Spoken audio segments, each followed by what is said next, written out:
मला वाटतं गेल्या 3 वर्षाच्या प्रतीक्षेनंतर कशेडी बोगद्याचं काम हे एका साईडने पूर्ण झालेलं आहे. म्हणजे मुंबई टू गोवा जी वाहतूक आहे ही आता जवळपास सुरू झालेली आहे. आज पहिला दिवस आहे आणि पहिल्या दिवशी माझा देखील योग जुळला आहे या कशेडी बोगद्याने प्रवास करायचा.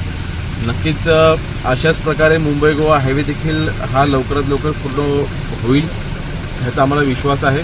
आज समन्वय शिंदे साहेबांच्या नेतृत्वाखाली काम करत असलेलं आमचं महायुतीचं सरकार, या सरकारमध्ये अशा विकास कामांना गती मिळालेली आहे आणि नक्कीच भविष्यामध्ये देखील अशी मोठे प्रकल्प हे कोकणामध्ये लवकर पूर्ण होतील असा मला विश्वास आहे. पनवेल टू इंदापूरचा जो टप्पा आहे फक्त त्याच टप्प्याच्याबद्दल आपण म्हणतोय.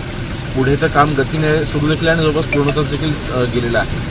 म्हणजे आपण इंदापूरपासून ते अगदी गोव्यापर्यंतचा जो टप्पा आहे, मध्ये चिपळूणला फक्त आता काम सुरू आहे. उर्वरित जो हायवे आहे रत्नागिरीच्या कडचा जो टप्पा आहे तिथे जे काही कॉन्ट्रॅक्टर्सचे इश्यू झाले ते आपण सॉर्ट आउट केले आणि तिथे आता गतीने काम सुरू आहे. पुढच्या 1 वर्षात आतमध्ये ते देखील सगळे टप्पे पूर्ण होणार आहे.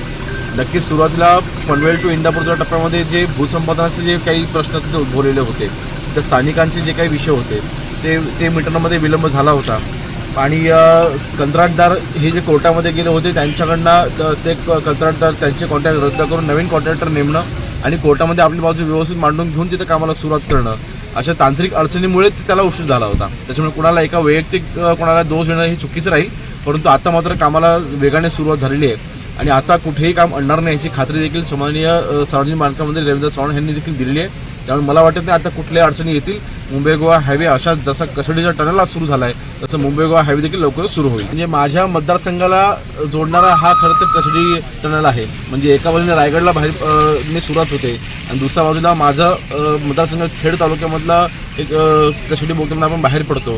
म्हणून माझ्या मतदारसंघासाठी देखील हा बोगदा अतिशय महत्त्वाचा होता. कशेडी घाटामध्ये अनेक अपघात हे अनेक वर्षांपासून आम्ही होताना पाहिलेले आहेत. अनेक जीव तिथे गेलेले आहेत.